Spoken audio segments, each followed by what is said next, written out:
So for those of you I haven't met yet, my name is Karen Fry. I'm in the Graduate School of Geography at Clark University in Massachusetts.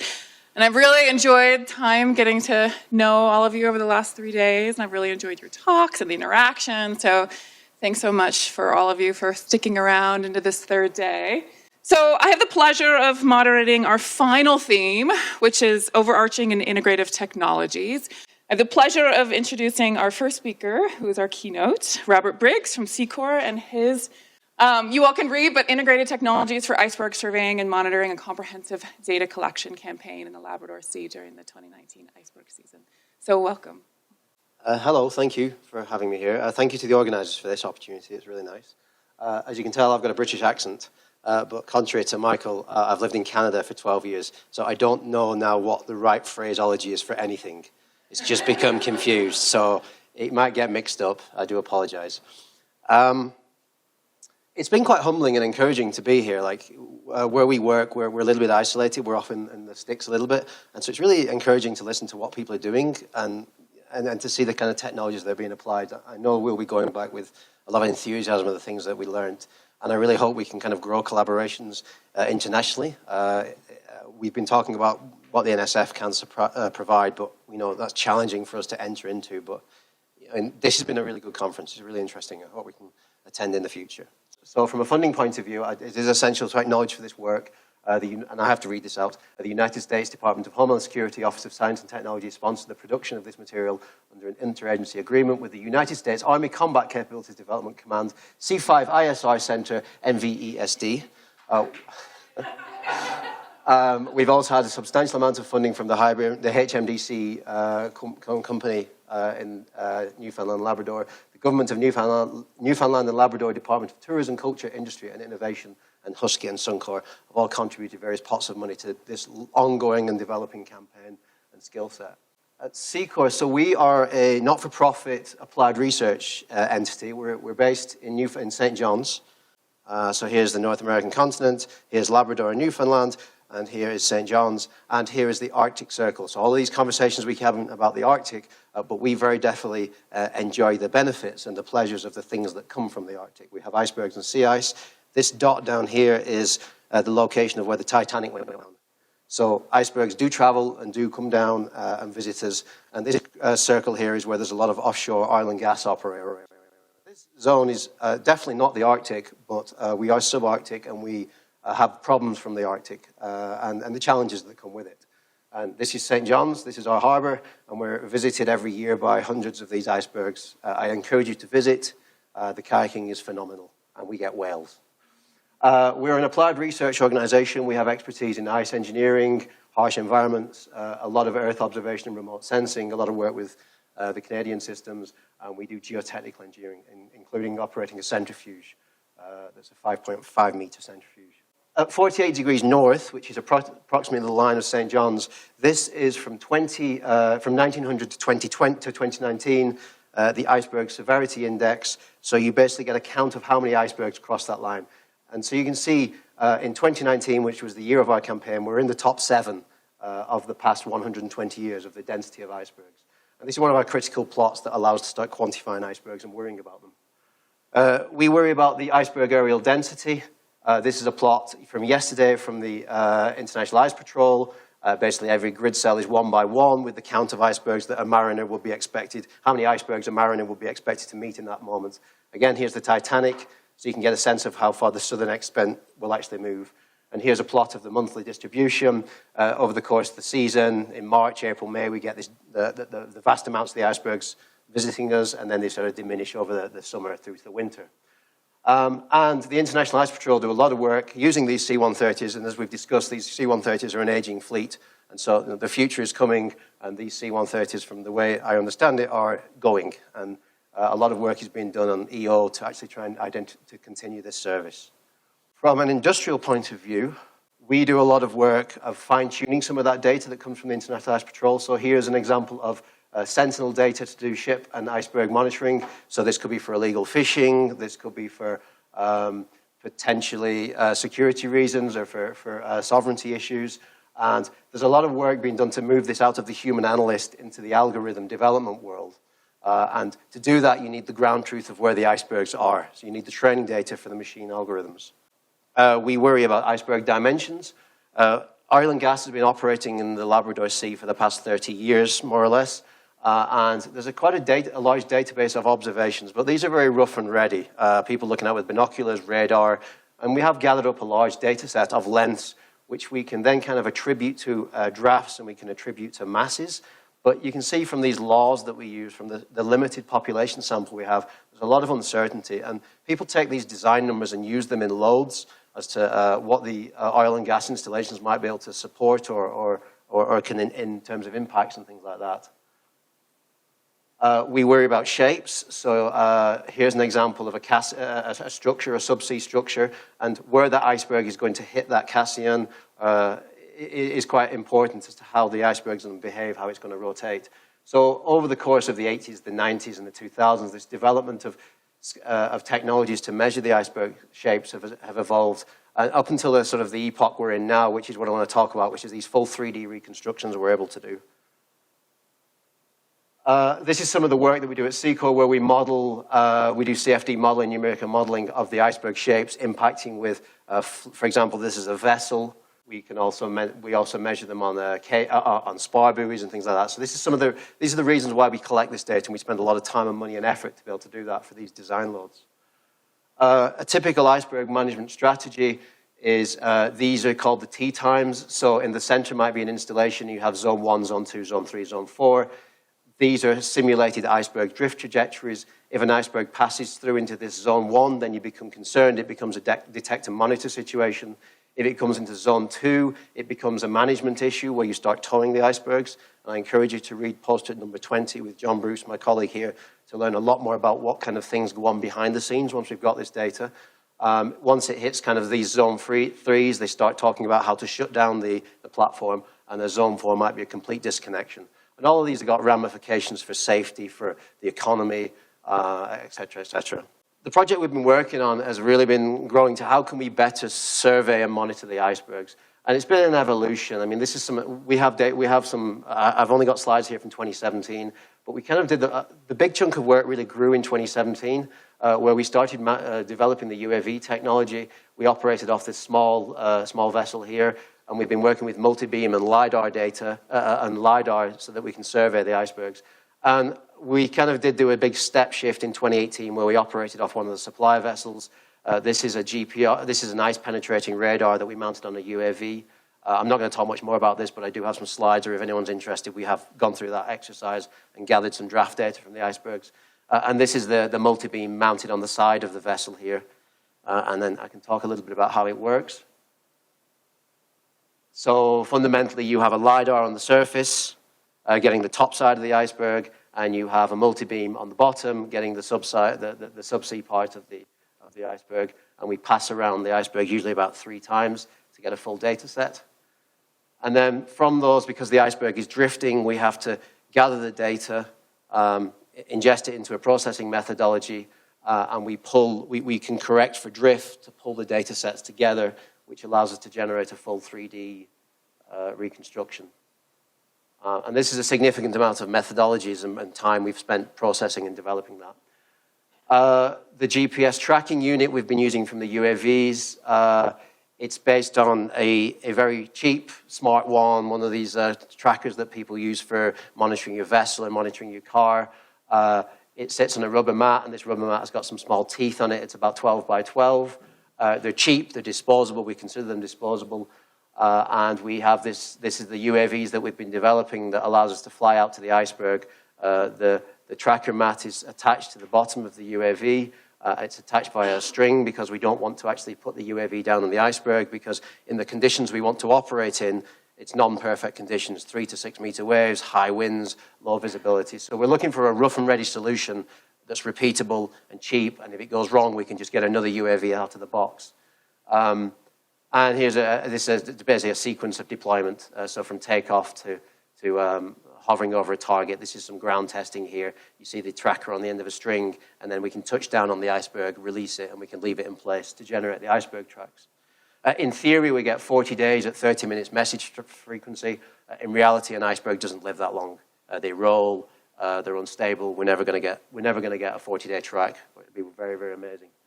The polar bear. I point to the polar bear. Is that correct? I'm pointing at you exactly. Okay. I feel bad. Sorry. So this is the fleet of UAVs we've developed. We initially tried to develop, well, we did develop these flotation hulls with the concept that if we do ditch them in the ocean, we can fish them back. It's a nice idea, but we found at the end of the day, when we are losing them, they generally hit an iceberg, they break, they rupture the hull, and then they still sink, or they get flooded with water. We've got to replace the electronics anyway. It becomes labor intensive. We found just making these stick ones, they're cheap. They're like in the sort of $5,000 range, which, as you all know, people involved with ship time, it's not an expensive, it's a sacrificial object. If we get 5 days with one and then we lose one and we're tagging 4 or 5 icebergs every day, it's a rich data set that we can't get in any other way. The photogrammetry work we've been doing is just commercial off-the-shelf drones. We've been using the Autel Evo. We've used other brands, and we're really happy with the results. And again, they're cheap, they're disposable. I shouldn't say disposable. We don't want to lose them, but in the grand scheme of things, we don't mind if we do. So this is a summary of the campaign overview. We spent 52 days at sea in total. On the first voyage, we were on the United States Coast Guard vessel Juniper, and it was a pleasure to work with those fellows. So she's a lovely 70-meter vessel, which in the middle of the North Atlantic in April, should be April, May. It's a nice vessel to be on. And then we moved on to this smaller vessel for the second, third, and fourth voyages, which is a 30-meter vessel, which is less pleasant to be on in the North Atlantic in May and June. And then through to July and August, it's much better. The sun shines, it's a little bit warmer. You can see we were trying to get a full spatial sampling of the whole of the North Atlantic. We started voyage 1 down here, right off St. John's. And then in voyage 2, we pushed up here. So we're chasing the icebergs. And then in voyage 4, we really had to move further north to continue gathering the icebergs. And every year is different. There's no way you can make a plan of where you're going to go or how far you're going to have to transit. You just have to be able to react to it and plan for it. We used a lot of Sentinel data and some Cosmo data to actually, on a day-to-day during the voyage, we had to constantly kind of look 2 or 3 days ahead of how we're going to find the icebergs, where we're going to go. You're balancing the weather, the probability of impact of finding icebergs. You're chasing wind and storm systems because you want to stay out of the strong winds, you want to stay out of the poor visibility, and you want to go to where the icebergs are. So there's a lot of back and forward between the ship and the shore in terms of trying to do this 2 or 3 day cycle of planning. It's very, very reactive. It's quite draining for the crew, for the science crew, because there's a lot of decision-making taking place in the course of these journeys, these voyages. It's a quick video of what a tracker deployment looks like. I have hundreds of these videos. You can see the rubber mat. We have 2 cameras on the UAV, one pointing down, which allows the operators to actually see what's happening underneath. There's the fishing vessel. This is just a small iceberg because the larger icebergs, we have to stay further away from them, so the transit time to the iceberg can be many, many minutes, which is really quite a dull video. You just see a lot of water and waves. And you can see we're approaching the iceberg here. Here's the edge. This is a small iceberg. The seas are quite swelly, and you'll actually see that the iceberg shoots up towards the drone. So we can deploy the tag like that, and then we return to the iceberg. So with small icebergs, we can do the job in about 2 or 3 minutes, 4 minutes. With the larger icebergs, we're kind of out for 7 or 8. The higher the wind, the more difficult it is to kind of position that tracker. We're getting blown around, we're getting pushed around. But, really the objective is just to be on scene, be on the icebergs, and spend time flying. And that's why we come back to this sacrificial. If we were to have very expensive UAVs, we'd be terrified to take them out of the box. And this is the reality of the operating conditions we've got. We've got poor visibility, high winds, high sea states. So some samples of what it looks like to tag the icebergs. We were trying to get a full cross-section from small all the way up to large. We're not too worried about the very large icebergs because they're very easy to spot in the EO data. But once you get down to pixel sizes of 25, 30 meters, then you need, these icebergs that are in that 25, 30 meter become really problematic to detect within the satellite imagery. So it's critical to kind of build up the data set of these kind of icebergs. And you can see the challenges that start to happen where, you think of a 25-meter iceberg, everyone's thinking of an articulated truck or a school bus. But in reality, where you often get very limited places where you can put a small tracker. So, 25 meters, people think tennis courts, but you haven't really got a tennis court. You've got these very small areas. This is a 12 by 12 tracker map. So you can see it's very, very, very small. And the pinnacles are are not giving you any opportunities to tag them. So you have to kind of take advantage of whatever you can get, and sometimes it works, sometimes it doesn't. In this case, in very flat seas, I got a 3-minute track, which is a bit disappointing. In the case here, I got a 75-minute track, which is problematic, and that's a 21-meter iceberg. We also have to work with icebergs move, they roll. It's unsurprising, but until you actually go out in the field, they roll a lot more than you think. Every time we were on standby by the icebergs, they were constantly rolling, constantly moving. And even when you're used to seeing it, it still always surprises every time it happens. This is a 57-meter iceberg. As we approached it, it was floating around about that orientation. We took the tracker out, we plonked it down, we came back, and literally as we were flying the UAV back, the iceberg rolled to that position. And it was a very slow roll. Usually the slow rolls means it's quite unstable because it can't quite find its happy point. We got an 8-hour track out of this one, which is a much longer track. That's a good one for drift modeling. Visibility is a problem. Probably at least 50% of the time we're dealing with less than perfect conditions. The smaller icebergs are less of a problem because we can actually, as long as you can kind of, the rough rule we have is as long as you can see the backside of the iceberg, we're kind of happy to make an attempt with the UAV. But our danger is if there's winds blowing and we get blown away from the iceberg, it's gone off into the shore. And remember, we're operating from a vessel that's being blown and moved around, so the GPS doesn't become useful. We're operating on a target that is moving, so the GPS, again, isn't useful. So it's all done at the moment manually, because we don't want to invest at the moment a lot of money in sophisticated UAVs that we potentially will be losing. And this is a larger iceberg, and as you can see, the backside of the iceberg is kind of gone. So we might stand on station for a while because, especially in our waters, the fog can come and go in the space of a few minutes. Okay, and so this is a summary of the tagged icebergs. We eventually got 119 tags or tracks. We put out 143. But the 24 were either lost during the deployment, immediately swept off, or the iceberg rolled straight afterwards, and we had a few failures in the deployment that may have been from loose batteries. But with the 119, that's really good. We were pleased with that. That's a very high data set for us in terms of getting these tracks. We got quite a reasonable sample of the smalls and the mediums and the larges, and of the different iceberg shapes. Once you actually start plotting the histogram of the tracks, it becomes a bit more disappointing because you see everything, the vast majority are less than 24 hours. This is a very interesting plot. You get a length versus track duration. And the first time you think of this, you think, well, you're going to get a nice one-to-one fit, that the bigger the iceberg, then the longer the track's going to be. But what you actually see is you can get some pretty significant icebergs that are still generating very, very short tracks. So that, the critical lesson is all icebergs are unstable. Essentially they are. I mean, eventually they will break up.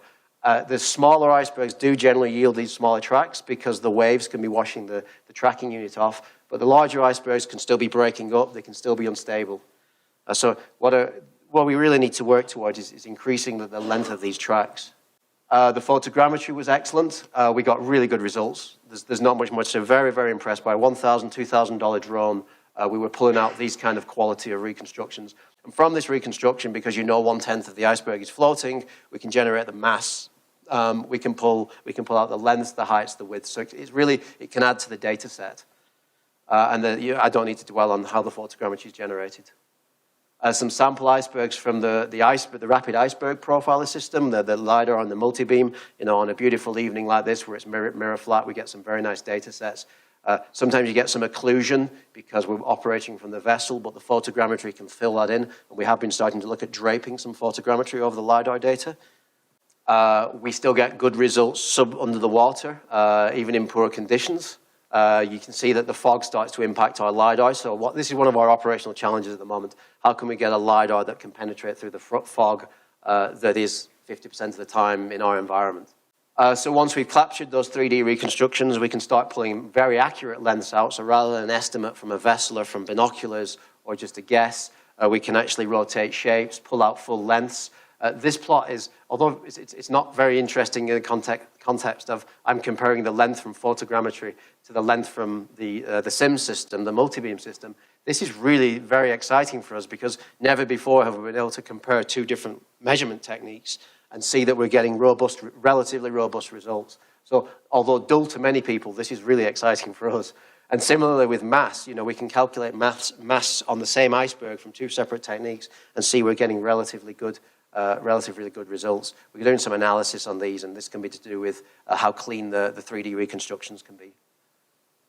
We also deployed 13 ocean drifter buoys because there's a lot of work going on with drift modeling. So going back to the picture of going back to the drift forecasting for those T-zones, an important part of that is integrating the forcing from the oceanography and from the weather with the iceberg shapes to do your drift predictions. So we got out 13 ocean drifter buoys. This is a really rich data set. I would like to see starting to have conversations with the modelers about improving, because we have a lot of poor results with the models. The scales are wrong. I'd really like to start seeing some sort of collaborations between us gathering this kind of data and the modelers who might be interested in refining their models in these kind of locations. This is an example of an ensemble iceberg drift model. So the blue track, it was a 107-meter iceberg. We generated a 183-hour track. Oh, I've misspelled that. The red trajectory is the ensemble mean, so the blue is the actual track that was recorded by the iceberg. And at this moment in time, we ran the ensemble of models, and then you can average those models down to get the ensemble mean of drift prediction. So you can see how well we're doing in that context. So some lessons from UAVs. I mean, already we've been discussing these. Treat them as sacrificial. The one thing that we was surprised, we were never hit by birds, but they would always attack us. So when we first started this project, we did look at getting one of the $150,000 drones, the big powerful helicopters that could operate in all conditions. And we realized, I'm so happy now we went down this avenue of these cheap drones, because the minute you take your $150,000 drone out and a bird hits it, you know, you're both going down, but your campaign's over with. In the end, I think we took 12 of these UAVs out of the various forms. This is an example of what happens after a UAV strikes an iceberg. We broke the arm. And then we recovered it, but obviously we had to replace all the gear, which is why we're just going now to the stick drones where we just give them up. And the critical thing is, if you do go with the expensive stuff, you're going to be terrified to use it, or you've got big fat pockets. We don't have big fat pockets. We don't have a lot of cash, so we have to, we want to go cheap so that we really can push the envelope of the data collection. A variety of technologies have been developed for surveying and monitoring icebergs. We've integrated LiDAR and multi-beam, and we can now get full 3D reconstructions in about 20 minutes, which is, for us, that's phenomenal. We're looking towards pushing that onto the supply vessels and making the software such that non-specialist operators can use that, and then we can step back and the researchers don't need to be out there. We've developed custom-built UAVs to deploy small GPS trackers, and we're now looking at deploying accelerometers out on the icebergs with a similar technology. We've used commercial off-the-shelf UAVs to get really good photogrammetry. I wouldn't change that. I'd keep doing that. We're going to keep doing that as we are. We've been generating from the iceberg data and the tracks and the current data, we've been integrating it into these ensemble drift predictions. And then further, once we've got the 3D reconstructions, we can push those into these iceberg load tools that we've been working with for many, many years. But this is a step change in the kind of data. UAVs need to be sacrificial for the harsh environments that we all operate in. We want to refine the system or come up with some new methods to increase these small icebergs. And we were hoping for a campaign this year, but especially since that oil price has tanked, we're probably not going to get any money. I think we're looking at 2021 for another campaign to gather more data. Thank you for your attention. Sorry I was over by 1 minute.